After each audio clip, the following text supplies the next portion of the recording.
जी, फैसलाबाद से खबर शामिल करते हैं। दुबई से आने वाली परवाज 142 मुसाफिरों को लेकर फैसलाबाद पहुंच गई।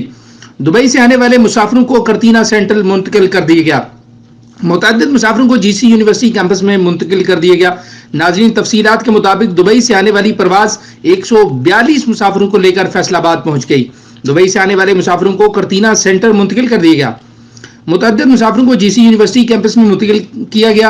डिप्टी कमिश्नर मोहम्मद अली की हदायत पर असिस्टेंट कमिश्नर समंदरी फैसल सुल्तान एयरपोर्ट पर दुबई से 142 मुसाफिर लेकर आने वाली फ्लाइट के मुसाफिरों को करतीना सेंटर और होटल भिजवा रहे हैं। मुसाफिरों में से 112 GC university campus, 21 hotel Rajvan, 6 grand hotel और 3 मुसाफिर होटल वन में उनको क्वारंटाइन किया गया है।